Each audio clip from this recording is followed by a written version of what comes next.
time for your weekly dose of movie news, reviews, and the occasional rumor. Here's your host, Todd Vandenberg, Lee Vowell, and Rob Steele. This is Cinema Savants. And coming up in this week's show, the Chinese are taking over. Apple picks an Asimov. Solo is going to get sabotaged. And Fran Drescher pops by just to annoy Todd. Nah, kidding. She wouldn't. Not only did she not show up, Lee's not even here this week, so we'll still have a good show. We'll try. I really wish Fran Drescher was here, though. I like Fran Drescher. I wouldn't mind her showing up either. I'll see what I can do. But in the meantime, we'll start off with Blade Runner 2049, which cost a whopping $300 million and made $259 in theaters, which sounds like a tremendous flop. And it still is, but even though it is the second highest grossing DVD/Blu-ray release of 2018. Made another almost $22 million, so eventually they'll catch up with the money they spent and consider it a break-even thing. So, yay for Blade Runner, I guess. Indeed. It was like I said, it was the number 2 last year behind It, which doesn't surprise me. It was a bigger movie last year anyway. It made almost $31 million, and that leads me into It 2 news. Because It 2 is apparently getting James McAvoy and Bill Hader in the cast. I'm not sure if is that a good thing? That's a good thing, depending on who Hader plays, and I'm pretty sure I know which character he's playing, and that fits perfectly well. And James McAvoy in a movie is always a good thing. Yeah, so. He's playing Pennywise. I'm kidding. At least I hope I'm kidding. Although I can see it working. No, please. And then it merges into Split. And what? Anyway. And the movie will be unbreakable from that point on. Anyway, those were 2 movies at opposite ends of the box office last year. And so you pointed out something after the show, which is a very bad time to point something out, by the way. Yes, it is. I'll try to do it this time, too. Okay, so we'll do it this week. Because when we finished the show last week, 3 of the top 5 grossing films worldwide this year were Chinese. Now, that was last week. This week, it's 2 out of 5 because 50 Shades Freed is apparently killing it overseas. Yeah. But the thing is, the number 4 and number 5 movies, Ready Player One and 50 Shades Freed, are making, on average, 73% of their money overseas. Which is weird. That is weird. And the number 2 and number 3 films, both Chinese films, Operation Red Sea, Detective Chinatown 2, both have actually been released in the U.S. because Operation Red Sea made $1.5 million, which means it was like at 5 theaters, and Detective Chinatown 2 made $2 million. But combined, they have done almost 1.09 billion dollars. Overseas. And Monster Hunt 2 also has made number 6, $350 million, and that's the number 6 film. So if you add them together, you get Black Panther, which is the number 1. But basically, I mean, it's almost dead on, which is what's really funny. But yeah, there's been a lot of talk about how Hollywood really has to, which is why you might see more diversity in casting and more sensibilities of, there are places and attitudes other than American, because it's a huge market overseas, obviously. Yeah. I mean, like you said, Ready Player One, almost 3/4 of its gross has come from overseas. And but do they get the Iron Giant references? They definitely need to get the Iron Giant references. And you had mentioned before Paddington 2, which is not quite up in the stratosphere like that, but 82% of the gross of Paddington 2 is overseas. I suspect a lot of that is the UK, where Paddington kind of came from. Yeah, but it's still it's odd that let's see exactly how much it's done in the UK. Oh, it breaks it down. I haven't played around as much with Box Office Mojo as I probably should. did pretty well in the UK. Did a mere 60 million, which is huge for the UK. Yeah. But, it's pretty much a UK film. Oh, yeah, of course. I'm thinking, because everyone in it, that's where they're from. Go figure. But I got down to looking down this list, and I found one that's made 85% of its money in the States, and it's one that you've seen and wanted to talk about for the show, and I have no other segue nor anywhere else to put it in the show. And that movie would be? Therefore, Love, Simon. Love, Simon. Yeah, I couldn't figure out any other way of working it into the show because it doesn't fit with anyone else. Love, Simon is an excellent coming-of-age film. The twist here is that it is about a young gay man, as opposed to most of the coming-of-age films, lately at least, have been of young heterosexual females. So, it's not like Lady Bird. That's about the only similarity. And it's not like Edge of 17, again, about the only similarity is the age of Sisterhood of the Traveling Pants. Protagonist. And no, not that either. But yeah, it's excellent because it's not that he's figuring out, somewhat as he's figuring out like who he is and what it means to be gay. And that makes it sound heavy, and it's not a heavy film. It's basically a comedy with some serious edges to it. But the acting is tremendous. It's a very feel-good movie. I saw it in Miami, and this is one of the few times I've been in a theater, like in the past 20 years, where people were applauding. Other than Star Wars, because people always clap during Star Wars movies. That doesn't count. Yeah, it doesn't count. But there's one scene where you're it's building towards this scene that you hope will happen throughout the entire film. And it does happen. And like I said, half the audience just started applauding. And then they applauded at the end. And it's like, you don't see that too often in films. But it's such a good movie. Such a good movie. I imagine it will be on a lot of top 10 lists at the end of the year. Hopefully it'll be nominated for Best Picture because, it does, like we've talked about, it does a picture do what it's supposed to do. And it does it. It absolutely nails it. It's such a good movie. I really can't recommend Love, Simon enough. Really fun movie. Like I said, there's some kind of heavy moments, but if there are no heavy moments in a coming of age film other than Porky's, they're not doing it right. So I definitely recommend the movie. It's just wonderful. And like I said, when audiences are applauding, that's usually a pretty good sign that there's something good going on. I always thought it was really weird for audiences to applaud because the person you're applauding isn't there to hear you. It is odd, isn't it?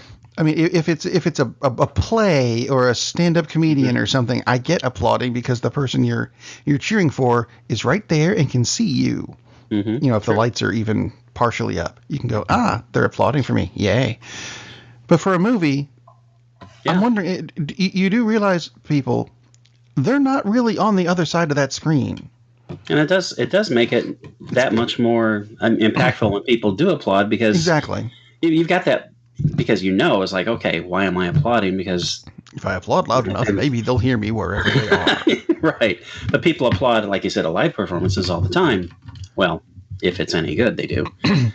But we don't sit there at home and was like, oh, I just finished episode 7 of the second season of The Office. Oh my God, that was great. I think I'll applaud. Yay. It doesn't happen. And somewhere in an office, Frodo pops his head up and goes, oh, someone's cheering for me? What? Very strange. And I'm sure this is going to be coming to light. When did this come out? This came out March 16th. So, another month and it'll be on Netflix. Ish. When does Black Panther come out again? That is actually that is later on in the show. Stay tuned. Good. Thank you. I have a date. Ha ha ha. So does Lee. That's why he's not here. With a twin bed. Anyway, yes. Yeah. We'll be teasing him throughout the rest of the show. Fine. Blow us off for oh wait, never mind. Disney, because that's a natural segue. Mm-hmm, it is. Disney launched its first big streaming service this week in preparation for their bigger Disney-named streaming service. This week they launched one under the name ESPN Plus for a whopping $4.99 a month or $49 a year. And it's confused a lot of people because it is not the main ESPN channel, and nor can you get the main ESPN channel shows on it, but you do get an extra 180 baseball games, 180 hockey games. And see, Lee would love this, but he's not here to notice. 250 Major League Soccer games. See, that's well over 500 things. He would watch every one of those. I'm sure he would. But this is the precursor to Disney launching their own channel of Disney-based stuff. You'll be able to stream Cinderella exclusively on Disney, and I'm sure they're going to take all the Marvel movies and Star Wars movies and put them on the Disney streaming channel. Which is sad. Yeah. In a way. Because, again, here's another streaming service that you have to pay for. Yeah. Anyway, here's a movie that's not going to be on it.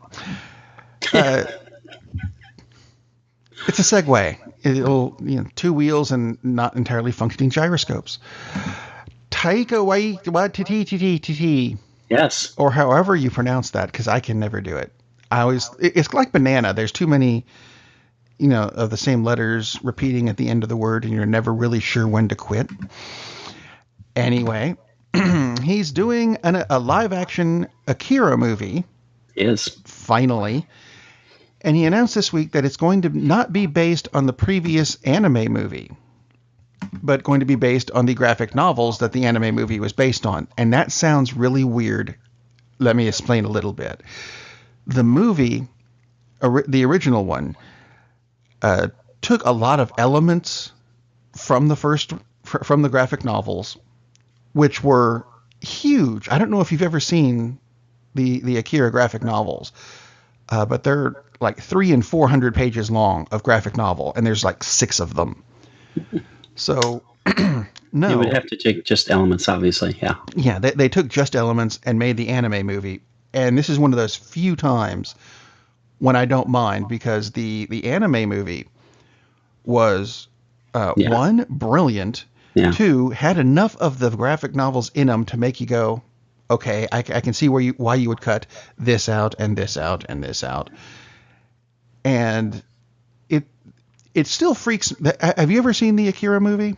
Oh yeah, 3 or 4 It still times. freaks me out in places. Yeah, it's definitely a weird, in a very good way, movie. Yeah. Except for the bear. I don't like the little bear. But I agree. It's a brilliant movie as far as it looks and the story, both. Hopefully Taika or Takeout what is going to make this into Watiti. Make it into multiple movies to cover everything in the graphic novels, if that's the way he wants to go. I would hope so. I mean, he's done some awesome work, and I'm not just talking about Ragnarok. I mean, he's done a lot of great things. I'm happy that he's the one who's going to tackle this. And Akira's been long enough. It's not like, oh, we just came out with this 3 years ago. Let's do a reboot. 1988. So, yeah, and it doesn't seem nearly that long ago. But you can watch it now and still go, oh yeah, absolutely. It still looks up to date and modern, and it does. Better than a lot of Disney stuff, actually, which is weird. But speaking of Disney stuff, more Disney? Actually, it's not exactly Disney yet, even though it is Marvel. I was referring to Deadpool 2, which that's just going to be weird when Disney finishes purchasing all the Marvel stuff from Fox. That's probably what they're waiting for. They're waiting for the Deadpool 3 movie to come out, so then they don't have to release an R-rated. Well, no, it's going to be weird to see the Disney castle. Yeah. Followed by the words Deadpool. And you go, those don't go together, really. Anyway, Deadpool 2. Disney Pool. There we go. I'm not going to go there. All right. He can wear a Tinkerbell dress, and he probably would. I called it. I called it. He will be dressed as Tinkerbell in Deadpool 3. He'll be the one who comes out and sprinkles the little fairy dust on the castle. Except it'll be Saren and everybody in the castle will die. Meanwhile, at the previously aforementioned news that I have for the movie, Anthrax. what did you smoke before the show? Anyway, Anthrax. Maybe anthrax. He smoking anthrax. Sure, why not? It was announced this Wednesday that the villain for Deadpool 2, Black Tom Cassidy, who, if you read the books, was the guy who hung out with Juggernaut back in the day. And quite frankly, I don't know that I've even heard of him being in a book since like the mid 80s. But if you want to make him the villain of the movie, that's fine, except they cut him entirely, according to the first article. Then the next day they announced, no, he's not completely removed from the movie, but they drastically reduced his screen time to give more to Cable and Domino, which has got to suck for an actor to go, I filmed all my parts. I'm going to be in this movie. I'm the villain. Oh, crap. They cut me? What? How can, I don't know how you would be able to cut the main villain out of an entire movie and have it still work. That's just weird. It is weird, and it's also, it makes Black Tom Cassidy was the main villain. I was thinking he was a side villain. And I know they've kind of made Cable look like the villain, right, although right. Initially they fight, and then they're friends because someone says Martha. God, I hope they say Martha. I suspect there's going to at least be a joke about it. No, there's got to be. I can see wanting to focus more on Cable and just have them have basically a death match because they could, and then at the end they're buddies, and have Domino play into that factor. But it's odd not to have done that to begin with. So it makes me kind of wonder exactly what the thought process was here. And especially Black Tom Cassidy, that was your major villain? Are you serious? That seems rather odd. I mean, like you said, that's kind of obscure. I don't mind bringing in obscure characters, but that was a really obscure one to bring in. Yeah, it just seems kind of strange. Just like Justice League. Oh, let's bring in Steppenwolf, and Steppenwolf isn't as obscure as Black Tom Cassidy, but when you've got hundreds of possibilities and you go that deep, and that's kind of what you do for like the fifth movie in a series, not for the first. And I know this is the second of Deadpool, but I'm talking about Justice League, but that seems a little odd to me. Anyway. Very strange. Let's see, other Marvel news. Actually, I'm going to call this greenlit news now, because that's where I'm going with it.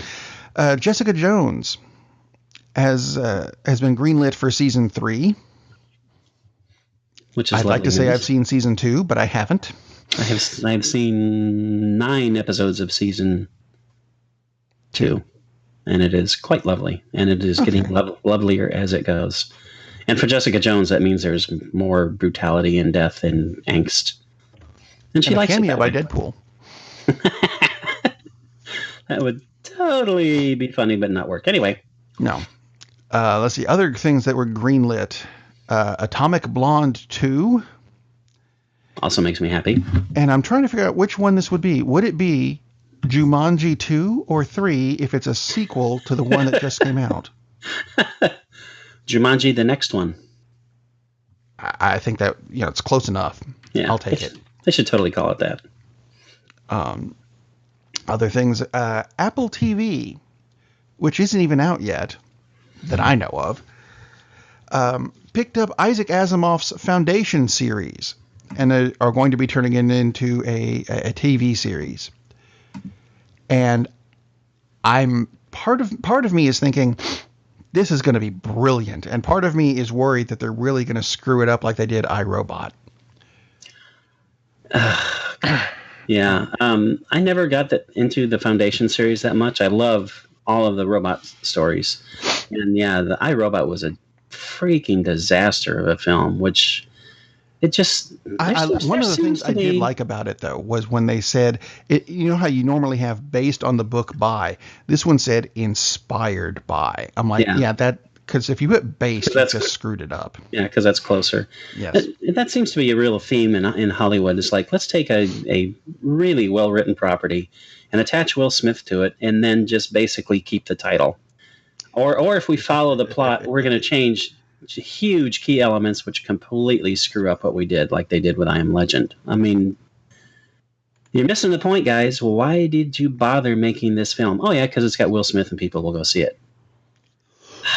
Please, for the love of God, stop that and don't let Will Smith be in Foundation. I like him. I like him a lot. I mean, as the little I know of him as a person, it's not like we hang out, obviously. And I like him in films. But stop screwing up properties to change them up so it's all Will Smithy, like Suicide Squad. That was ridiculous what they did with the character. Yeah, I'll agree. Anyway. Circle gets the square. Yeah. I mean, he was great in Bright. Bright is not a good movie, but he was great in it because there was nothing pre-existing to screw up. They managed to screw up an original property all on their own, and that's okay. The Foundation series is a brilliant property. Don't screw it up. I actually did read them. Started reading those about 10 years ago, and I've read them several times since then because these are awesome books. And when you read them, you go, hey, wait a minute. That's an element from Star Wars, and that's from Battlestar Galactica, and that's from this sci-fi series. And you go, I see the parallels between 5 billion TV series and movies and everything that came out in the past 30 years. And then you look, when was this book written? 1930 what? Yeah, exactly. Excuse me. Star Trek The Next Generation, Data's positronic brain, created by Isaac Asimov in the 30s. Yeah, Isaac Asimov was brilliant, and he would be more than happy to let you know that. As apparently he did. But you know what? For him, I would be good with that. Because, yeah, exactly, because he was. And he was funny. Damn. But actually, yeah, you know what was really weird? Because when you think Asimov, you think the Robot series and the Foundation series because they're good, just excellent science fiction. Mm-hmm. He actually wrote some mystery stories. Yeah. That were also really good, including one with Batman. I did not know that. No. It's part of a series of books. I'll have to track it down.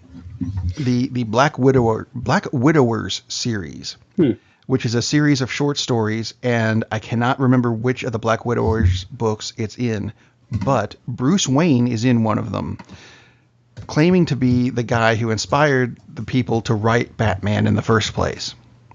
How meta. That's pretty cool. It's really weird. It's really funny, and it's awesome.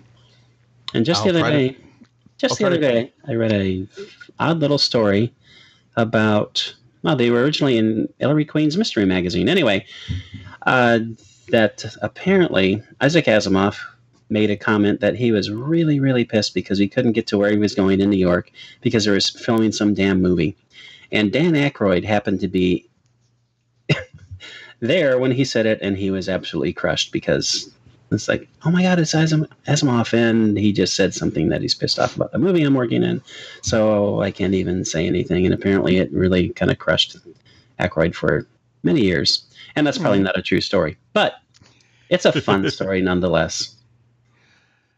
New York, the whole area is cursed. That's actually, Asimov had a quote where he was driving through Trenton, New Jersey, which is close to New York. And no, that wasn't Asimov. That was someone else. You know what? I moved into Tolkien for a minute, who was driving through New Jersey and went, look, it's Mordor. That place is equally cursed. But, since I've brought up another author anyway, I'll bring up a third. Yes. Frank Miller, who has created some absolutely stunning graphic novels over the years, and I'm sure other books too that I just don't know about. Anyway, one of them he created was called Cursed. See, multiple segues to get into this story, including Tolkien, which didn't even belong in the show because I screwed that up. Anyway, Frank Miller is teaming with Puss in Boots writer-director Tom Wheeler to create Cursed for Netflix. I'll get there eventually. I know I will. It's a re-imaging of the King Arthur legend. Interesting. Told through the eyes of the teenager who is destined to become the Lady of the Lake. Okay, that's really weird and out there and interesting. But Frank Miller, that makes me... yeah, I mean, that sounds like, my God, that could be awesome, and it could be absolutely awful, because Frank Miller he's just all over the place. And I suspect some of the episodes are going to be late because there are things like his scheduling. He doesn't do schedules very well. Yeah. So look for this over the next 15 to 16 years, even though it's supposed to be out in 2. On Netflix at a TV set near you. Something else on Netflix, and I'm not sure how we missed this. In the new Lost in Space series, which came out this week, and I forgot about it until about an hour before the show, because I thought it was next week, and I'm wrong. So maybe we'll have a review for it eventually. Dr. Smith is in this, because that was something we had talked about a couple weeks ago. Yeah, Dr. Smith is in this. Played by Posey Parker. Yep. Gender swap. I don't know how we missed that, or I missed that. You were apparently fine on it. Fine, be that way. I have seen the opening credits sequence, and because that was released a couple weeks ago. And do you remember the opening credit sequence for Enterprise, the last of the Star Trek series? Well, not last anymore, but vaguely, yes. And how it's a song. It's not the da da da da da da da. It's some guy with a guitar. It's basically the same opening credit sequence, only instead of going to a Federation starship in the Star Trek universe, it's the, what is it, Saturn II? Jupiter 2, one of those big ones, Jupiter 2. Considering I have not watched the series since, 1980 something, I think I did pretty good to get the fact that it's even a number 2. Yes, you did. I'm curious to see it. I haven't had a chance to even watch part of the first episode, but I'm curious to see how they've done, because I really enjoyed the original show, other than the times when it just got too stupid to even tolerate, which is most of the time, but still, it's a fun show. Yeah.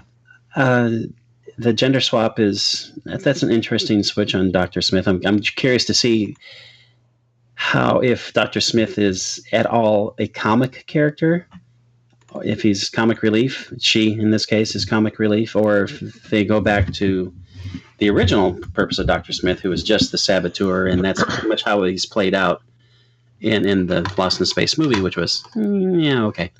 But the robot is also kind of weird. I mean, I can see updating the robot, but it's such an iconic design, and it's weird that apparently the robot is actually an alien, and I don't know.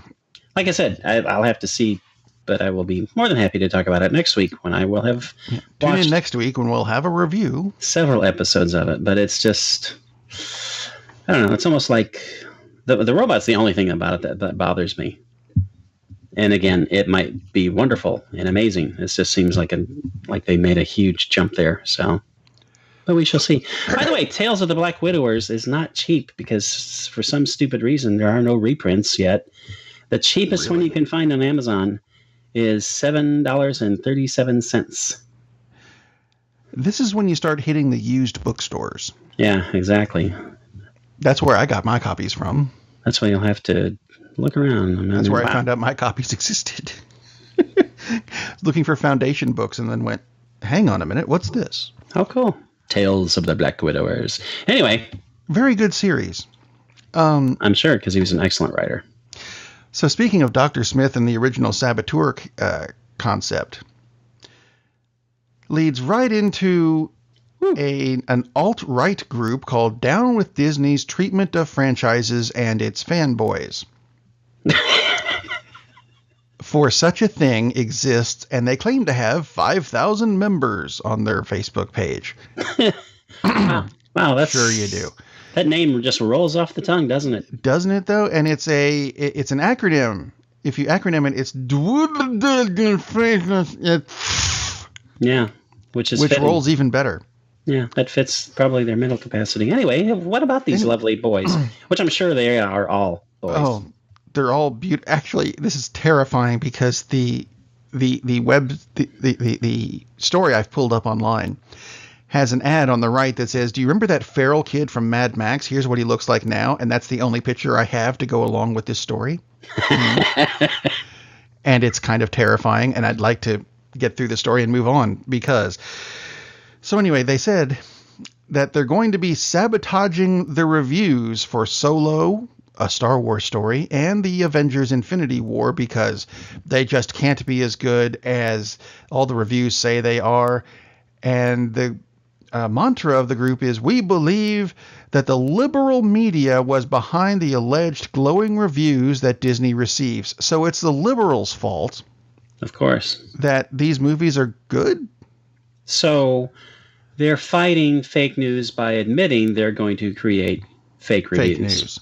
Yeah. Brilliant. Huh?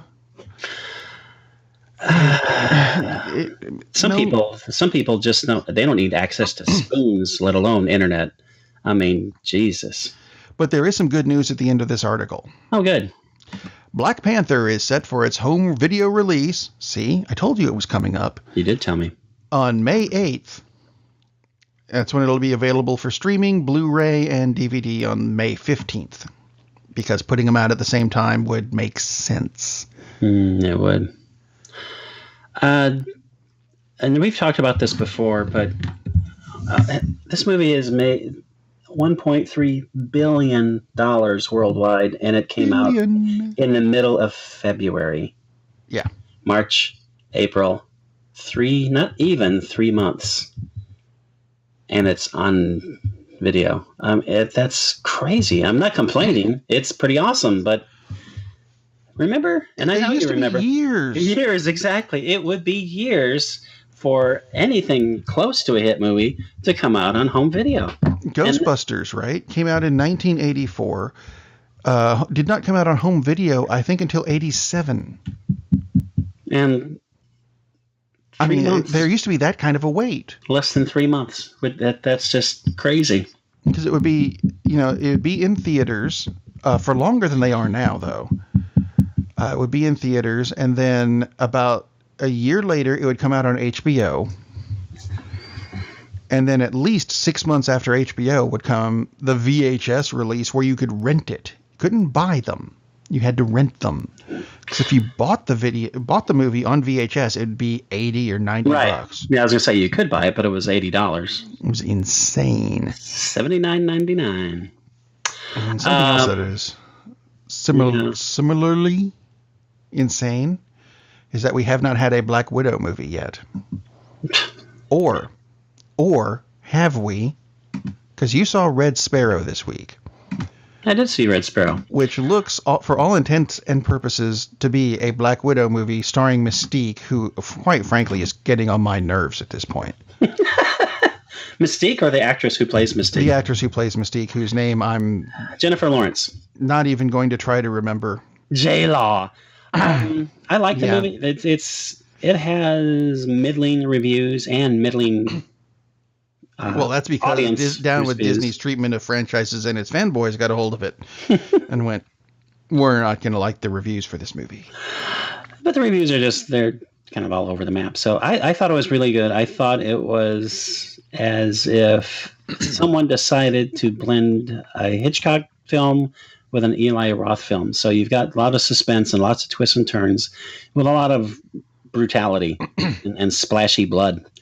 I thought it was really good. Again, there are a lot of twists and turns. There's probably more violence in it than it needs to be. I didn't think it was a great movie. She's really good. It does require a little bit of suspense of disbelief because in the trailer you see that she's a ballerina, and I'm thinking, okay, well, they wanted her to go undercover as a ballerina, which is kind of weird because she's not built like a ballerina. Now, let me say, before anyone starts screaming that I'm body shaming, Jennifer Lawrence is an extremely attractive young lady.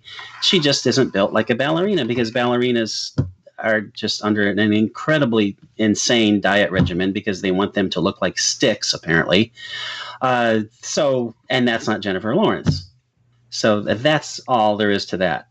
But no, she actually was a ballerina who then was forced into this world of espionage and blah, blah, blah. And there are lots of weird twists and turns. And Isn't her that uncle. what they did with Black Widow in the movies? Yeah, Okay, pretty just much. checking.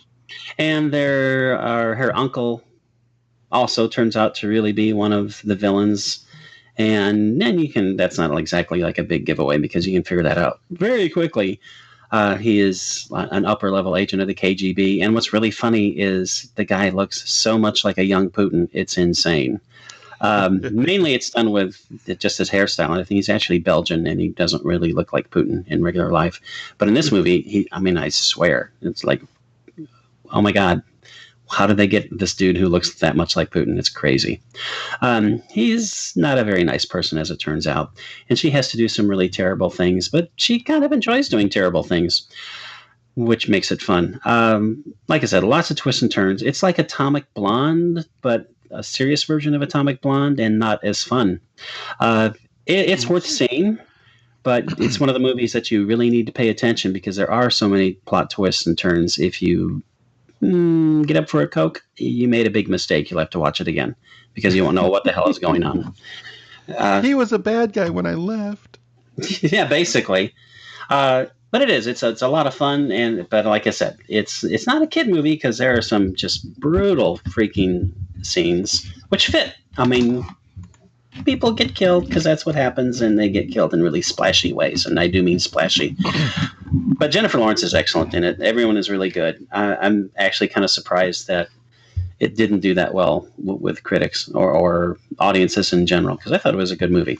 Not a great movie, but definitely worth watching. Red Sparrow, a.k.a. Black Widow. Yeah. Kind of. It is the number 13 grossing film of the year. I just thought I'd throw that out because I still had the Box Office Mojo window open. Mojo Jojo. Why didn't they call it Box Office? Oh, because they would get sued. Oh, well. Too bad. I liked Mojo Jojo. Mojo Jojo. I occasionally walk around house and speak like Mojo Jojo and tell my Powerpuff Girls they need to clean their rooms. And they get kind of pissed at me and tell me they're not going to do it. That's a beautiful Mojo Jojo. Thank you very much. One of the great characters ever. Pacific Rim Uprising is the 11th grossing movie, and that's a travesty. It should be Atlantic Rim 2. It should be Atlantic Rim 2, and Pacific Rim Uprising should be, where's Kirk Cameron's movie? It should be right above Kirk Cameron's movie, which has made $836,000. See, that's a segue. I was trying to figure out a segue to this one, and you mentioned Kirk, which is not Kirk Cameron, it's James Kirk, who is the second captain of the Enterprise on Star Trek, and I have a story about the first captain, Christopher Pike. That's a long damn segue. That's okay. We'll take it. Star Trek Discovery. In the last episode, oh look, there's the Enterprise. And Captain Christopher Pike has been cast finally. It's going to be Anson Mount, who is a very odd name, and that sounds just an odd name. Anyway, is he going to use a look other than his constipated look? I hope he can do more than that. I don't know. If you don't know him, he's from Hell on Wheels, and he played Black Bolt in the really underrated Inhumans series. Just because it didn't look like it was filmed in IMAX, and I don't care if it was or not, it ended up being a good series. So that whole IMAX thing that's what killed it. That was worst marketing idea, not ever, but in quite a while. Yeah. And speaking of marketing, there's a new thing that comes out about MoviePass this week. I don't know if you saw this or not. I did, I think. It's going to make you happy. AMC is likely to let people start using MoviePass at their theaters. I saw this story and I thought of you. Which is funny because I have used MoviePass at AMC theaters the whole time. And the one I go to never banned it. Wow. Yeah, so much for their ban. I don't know. The It's whole a movie pass recommended thing. ban. Yeah, and the movie pass thing is weird because it seems like every month they have a new special. Like right now, they're running a special that you get iHeartRadio premium version along with Movie Pass for 3 months, and I think it's $10 a month or whatever the hell it is. I don't know, and I don't care because I already have it. But they're just We are on iHeartRadio, by the way. We are. Yeah. So just in case you're listening somewhere else, get this, and then you can listen to us commercial free, which you already are anyway. So forget that. Yeah. Moving on. There's a company that makes movies called Platinum Dunes. Yes. And they have been making, of late, damn it, there's that kid from Mad Max again. I'm really tired of this ad. It needs to go away. Anyway, Platinum Dunes has been making a lot of money remaking old horror movies like Texas Chainsaw Massacre and Friday the 13th and A Nightmare on Elm Street and the Amityville Horror and a bunch of other crap. I'm not going to read the whole list. Yeah, but if you've seen a remade horror movie in the past 15 years, chances are they're the ones who've done it. Now, they announced this week, I'll quote here from, what is his name? Fuller. He has a Brad Fuller. Brian Fuller. Okay. I thought it was Brad. They wrote... Anyway. He said, and I'll quote, "We've rebooted enough. We've done all our rebooted horror movies. We're not going to be doing that anymore." And I thought, that is brilliant. No more remaking of horror movies. I love it. And what are your next projects going to be? Dora the Explorer, The Purge 4, and more Jack Ryan TV series. So you stop doing horror, but you're still remaking crap. What? And I lied. And I lied. It is Brad Fuller. I was thinking Brian Fuller was tied in with it. But Dora the Explorer, that's kind of weird. Now the Jack Ryan, because that goes with The Purge 4, because Yeah. The Purge, at least. I mean, that's their original property, and they also were behind A Quiet Place, so they have done some good stuff. They've also done Texas Chainsaw Massacre ad infinitum also, so yeah.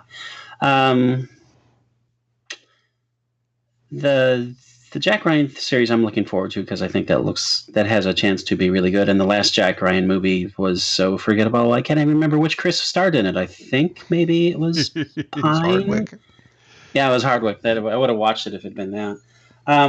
So I'm cool with that, and it's on Amazon, so they can throw some money on it. If they have any money left over after their Lord of the Rings thing, like you were talking about last week. Yeah, that's expensive. $1 billion, and or if Hammond wrecks another one of those cars, ruining the whole Grand Tour thing. I like the fact that the Jack Ryan series is going to star John Krasinski, and I can see him playing it a little more like the character was originally, at least even in the books too, where he's an analyst. He's not some top level agent who has a particular set of skills. He's not James Bond. He's a guy who manages to figure out how to stay alive and win the day. And I can see Krasinski playing that type of character, and I hope that's how he's portrayed in the series anyway.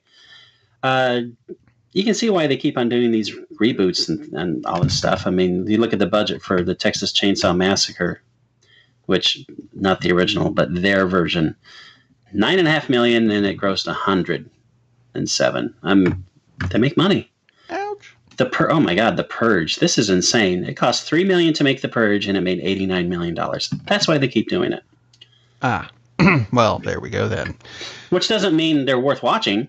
No. A Quiet Place is a fantastic movie, absolutely. But, stuff like, there it is, Dora the Explorer. That is so strange. Very weird. One of these things is not like the other. Dora the Explorer, The Purge. Now that I would go see. Benny the Bull does some tremendous things in that. Anyway. Big Red Chicken is wearing a mask. Wow. Speaking of things that really don't need to go together, I used to be excited about the forthcoming Titans TV series based on the DC characters. I'm so happy. Teen Titans. I'm so happy you're addressing this. Did you see the pictures that came out this week? I did, and I immediately thought, I wonder what Rob thinks. Rob I know thinks what Rob thinks. somebody needs to be shot. Yes. 3 pictures snuck out. Are we sure? Are we sure? Before you get into details on this, are we sure that those are actual cast pictures? Because I swear, I think that I thought it was bad cosplay. There needs to be other special effects added post-production because these just, no. They look awful. I understand that you're not going to be in character all the time when you're not shooting, so the concept of the girl playing Raven smiling, I don't have a problem with that. Right. She even vaguely looks like Raven. Fine. Standing next to her is Beast Boy, who is supposed to be green. Mm-hmm. That's just it's a Beast Boy thing. If you don't know the character, look him up. This guy has green hair. Mm-hmm. And the costume actually does look almost right, but he's not green. That's almost as bad as the girl playing Starfire in the other picture, who is supposed to be a young Tamaranian. And if you don't know where that is, it's not on the planet. Don't get a map. She's supposed to be orange, and I mean even more orange than our president. In this picture, she is an African-American girl. And I'm not saying there's a problem with being an African-American girl. Right. If you are, go right ahead. I have no problem with that. Except Starfire is orange. And this girl quite obviously is. And I'm hoping that the fur coat was actually just, it's cold on set, give me a coat, and we're not shooting right now. That would be fine. If she wears the coat in the series, it's not Starfire, it's Space Ho. So that's where that coat went in my head. Yeah, those pictures were just terrifying. They're all online if you want to look them up. I might put them on the website later. It's horrible. I mean, I'm fine with them casting an African American actress, but why doesn't she have orange hair? Hello. At least do that. It just looks awful. Like I said, my first thought was these can't be real. This just has to be bad cosplay pics because they look awful. It's not good cosplay. Yeah, I mean it's terrible. I just don't. I don't know. Have you read the books? Have you seen? Looked at the books? Have you seen the cover of a comic book? That's all it would take. I don't know. From the creators of Teen Titans Go, the series that everyone has always been embarrassed to work on, comes this. Swell. But that's not the worst news that we get from DC this week. And this sounds like it's going to be good news. But give it a moment. Batgirl is being produced again 2 months after Joss Whedon said, I'll write the script and work the movie, and no, he quit. It's been picked up by someone named Christina Hodson. I have no problem with a woman writing a movie. What I have a problem with is she's the one who wrote the upcoming Transformers spin-off, Bumblebee. And if this movie is anything like the previous Transformers movies, no. Don't even make Bumblebee, and don't let her touch Batgirl. That just... Yeah, I saw that, and I was thinking, I really don't understand how she got the gig, because... That movie hasn't even been filmed yet, has it? No, there isn't really much memorable work here. I mean, she co-wrote the script of the film Unforgettable, which... Oh, wait a minute. She fits. Worked on Atlantic Rim too.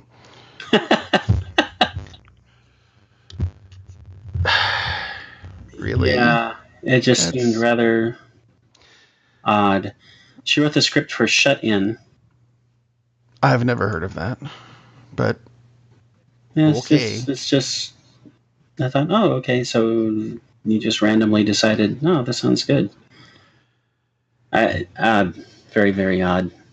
Hopefully it turns out to be wonderful, and her association with Michael Bay will not damage the Batgirl movie, but... That would be nice. I want it to be a good movie. I like the character, but... Here's one of the things that really I thought was hilarious is like one of these stories about this is, thank God Christina Hodson is the new writer of the Batgirl movies. Like, what are you basing this on? I was her roommate in college. Oh.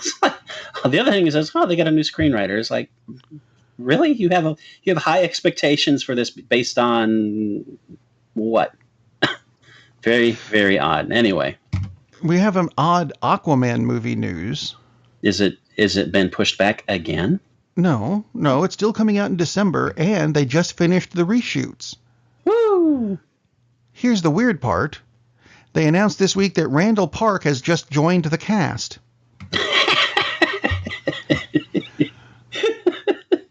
We're done filming. You can come in now. What? He's supposed to be playing Dr. Stephen Shin, the marine biologist and friend of Aquaman's human father. You know what? Fine, but they finished shooting. So I guess it's a bit late to bring someone in now, isn't it? So I guess they haven't finished shooting, have they? I guess not. How many more new characters will they introduce? And then, well, it's the New Mutants movie. I was going to say, my God. Wow. But there is one minor piece of good news from the DC. It's the televised universe where they almost know what they're doing. Supergirl is coming back this week, actually. After a several-month hiatus that doesn't make a whole lot of sense.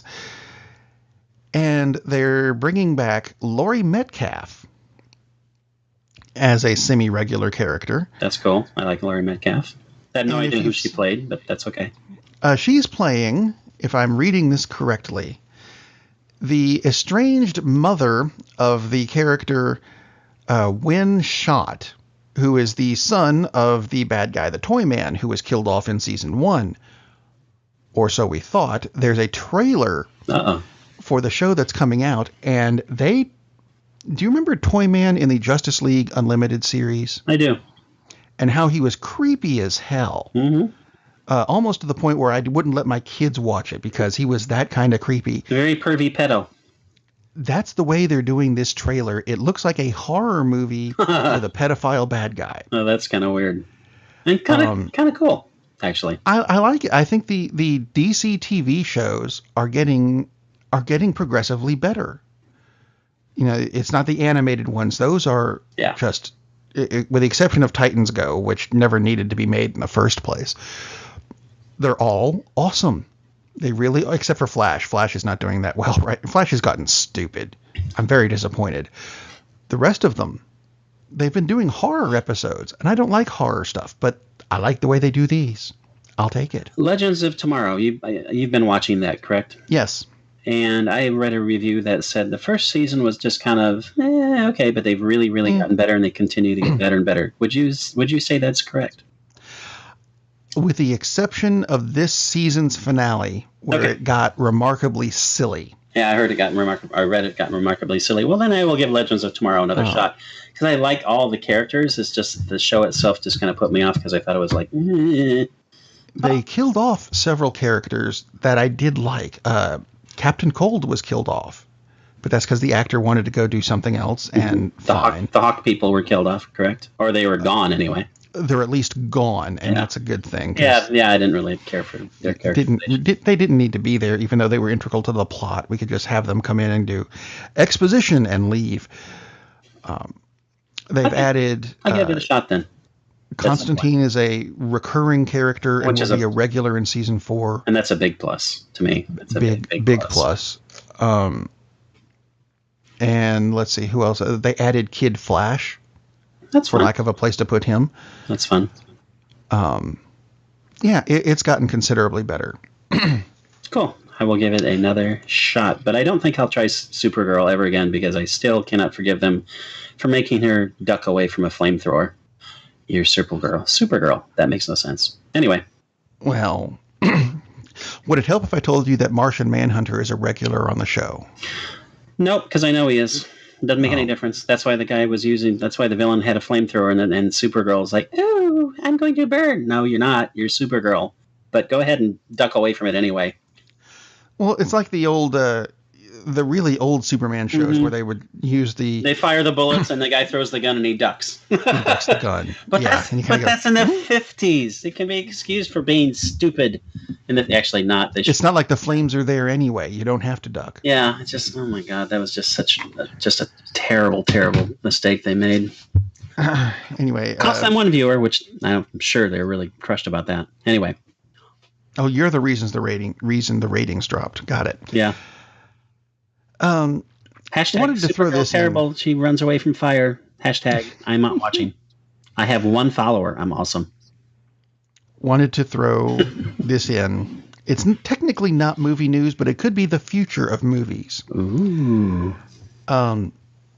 Back when the Sega Dreamcast existed as a game system, there was two games that came out called Shenmue and Shenmue 2, which were the first real open video games where you played a story in a world that isn't here's level 1, here's level 2, here's level 3. This was an open world where you could just explore.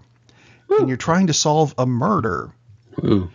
In the game. And it's supposed, I never got the opportunity to play it. I've seen the game. It, even on the old system that came out in the early 90s, it still looks good by today's standards. So that's a hint. They're being re-released on the PS4, the Xbox One, and PC later this year. So if you get the opportunity to get them, because I suspect they'll be selling quick, get them. This could be where movies go someday. A fully interactive, open world, go solve a murder mystery, kind of game. It's really good, and I wanted to put that out somewhere. Woo. In addition to being put out somewhere, which one of these do I want to go with first? The Solo trailer or the Incredibles 2 trailer? Is there one that's happy? Let's save the one that's happy for later. And if they're both sad, then Solo. Okay, Incredibles 2. Why did I know that was going to happen? Okay. Well, it still looks way too much like, oh, let's raise the kids. Mr. Mom with superpowers. No. If I go to a movie, I'm leaving my kids at home with a babysitter or something, and I want to get away from the kids. And I don't want to go see a movie where, oh, look, I've done that before.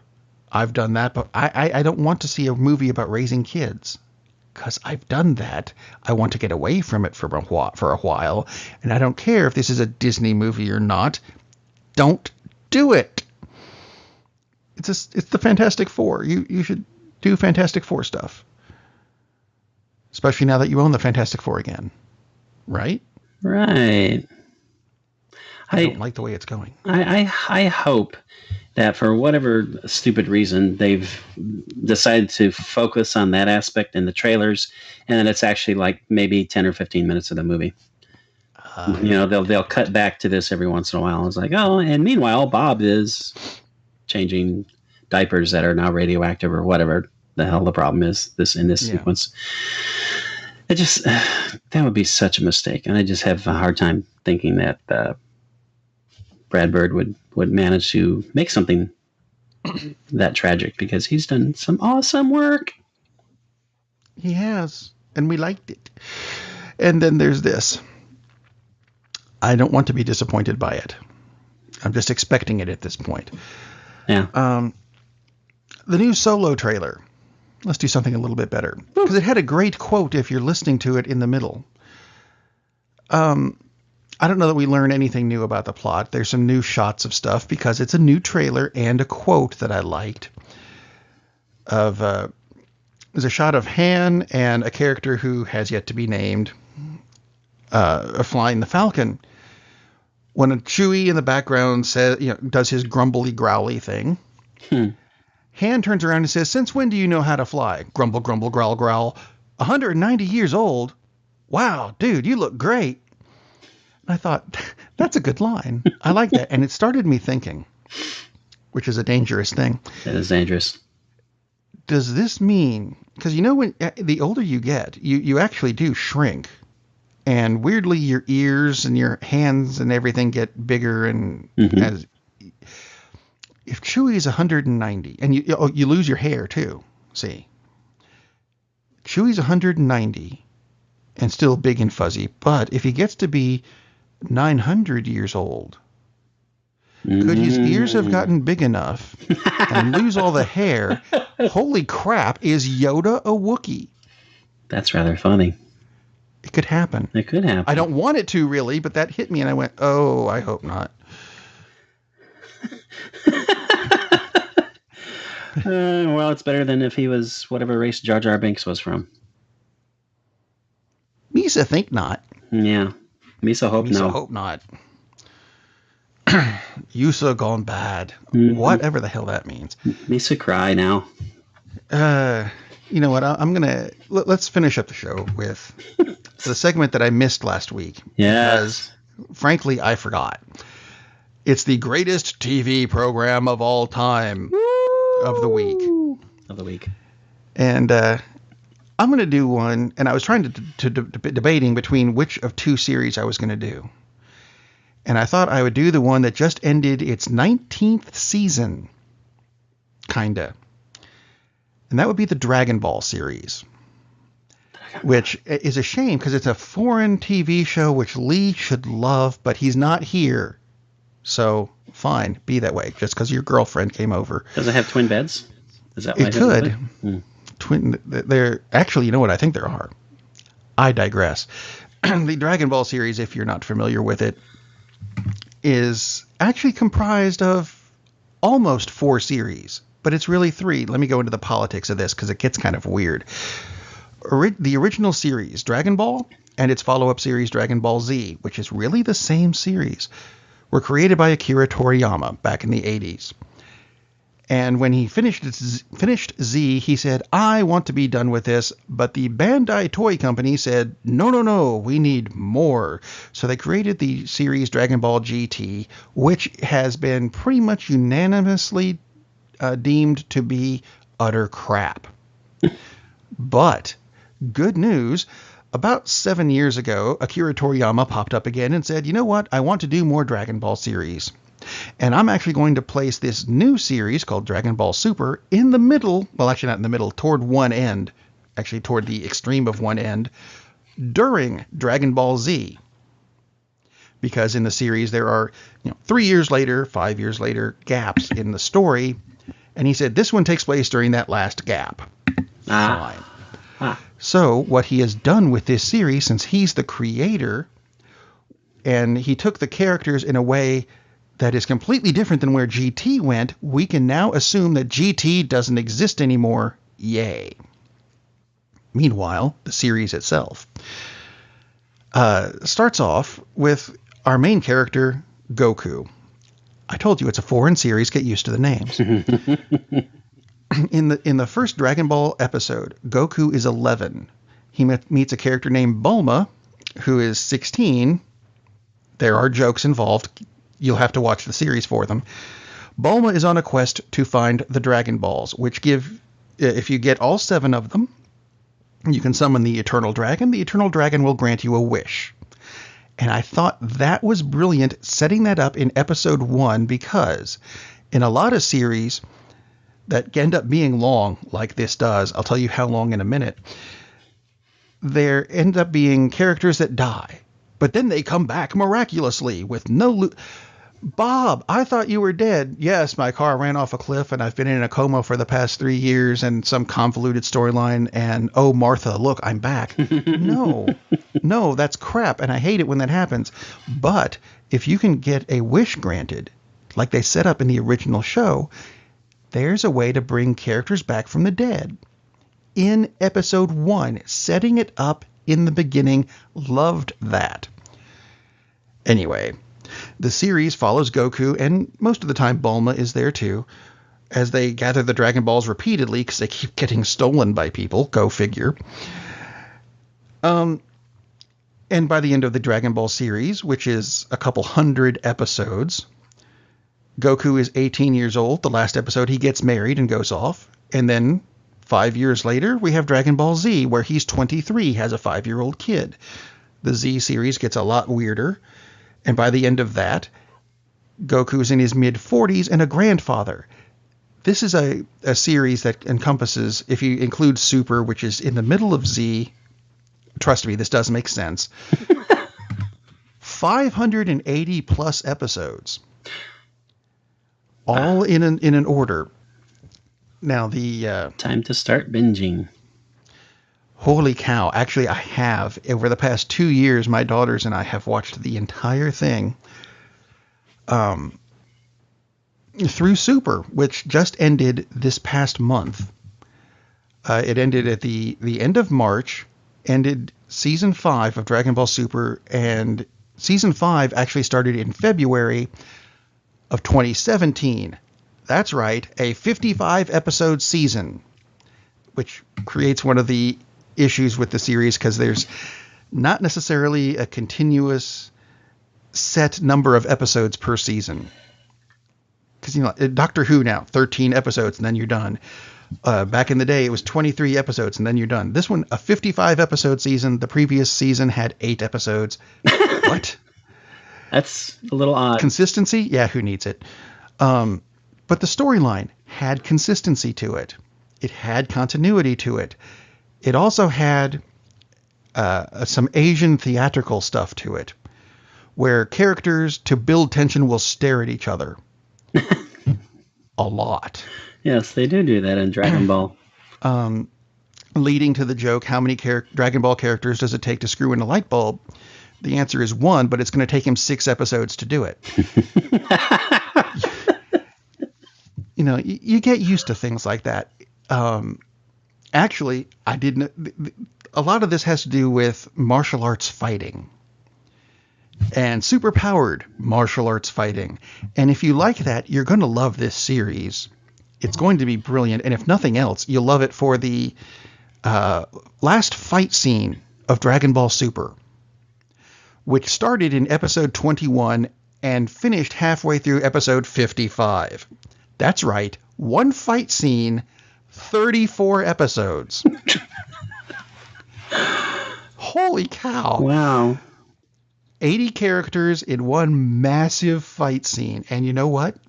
At no point did I go, can you just finish it? I watched all of it and going, I want more. This is cool. Don't end the episode. Oh, crap. I got to wait another week for another episode to come out. It actually is really good fight scenes. I enjoyed it. So that's why I'm putting the Dragon Ball series, of which there are 3 or 4, depending on your point of view, as the greatest TV program of all time this week. It's a 17-hour fight scene. It is. And there are a couple references in it. It ends up being, it's a battle royal between 8 different universes. Each universe has 10 fighters, and there's one universe, I guess it's about halfway through, where the 3 main fighters for this particular universe are kind of like from Sailor Moon. Oh, God. Where they do the twirly pose as they transform from girl to other girl in a different outfit. But they do this in the most hilarious way to me. Spoiler? Yeah, sure, why not? The main character, twirly pose, and you know the third one is going to be the final twirl pose, and she gets about halfway through it, and the character of Vegeta comes by and beats the crap out of her. Oh, Vegeta's not a very nice person. Oh, he's not. And they go, why did you do that? We wanted to see her final transformation. But that was stupid. Why are we watching them do that? We're supposed to be beating the crap out of you. Let her finish it. Oh, and so he goes, fine, I'll go beat the crap out of that guy over there, and wanders off while they do their twirly pose thing again. Oh, my God. That's awesome. It's normally not a funny series, really, but there are humorous There are a lot of funny parts to. Oh, that's one of them. That's great. I loved that. It's a good show. So if you get the opportunity, you know what, you really can start the series just about anywhere and pick up on what's going on. I'm disappointed that it took you 2 years to binge watch it, though, because it appears that there's 290 hours of it, which means you could have done it in within 3 months easily. Well, if I did absolutely nothing else, sure. Yeah, I mean, it's just 4 hours a day, Rob, every day. Yeah, no. I love the series. I actually have a Dragon Ball tattoo, and yet, no. No, even I can't do that much of it at a time. 580 shows in 2 years is that's a pretty remarkable binge. That's pretty sweet. Thank you. I'm going to take a nap now. I would like to point out, though, while I'm thinking of it, that there's made-for-TV movies that came out with this, and there's, I think, 20 of them or something. They are not in the same continuity as the TV show. They seem like they could be, but then there are things where you go, well, if that has happened, then that means that we are at this point in the series, but if we're at that point in the series and that guy's dead and he doesn't come back until this comes out and there's continuity errors all through the movies, don't worry about them. Mm. Although let's see, what is it? I think it's the next to last of the Dragon Ball Z movies, where a problem occurs between the world of the living and the world of the dead. And so Genghis Khan and Adolf Hitler come back and invade the world where we have super-powered martial artists who looked at Hitler and said, I bet we can make him pee if we transform. Let's see if that works. And I imagine it did. Again, another one of the humor parts. That's awesome. It's a good series if you get the opportunity. I'm sure it's still on numerous channels. So enjoy. And that's all I've got this week. You got anything else? That is, there's nothing to top that, sir. No, I do not. Okay. In that case, I will remind everyone to subscribe to the show on iTunes or YouTube or the Google Play Store or wherever you happen to find us, including iHeartRadio, because we are there. And we'll be back next week, possibly with Lee, maybe without Lee, maybe just his twin bed. I don't know. Have a good week, everyone, and try to stay out of Syria. I hear they're bombing it. Captain, we're losing power in the warp engines. I think we should be leaving now. I'm going to go home and sleep with my wife. And on that unusually harmonious bombshell, it is time to end. I am very disappointed! Man, we have a weird job. It's shameful, but, it's a living. And like that, he's gone. Darn, that's the end. That's the end. That's the end. That's the end. That's the end. That's the...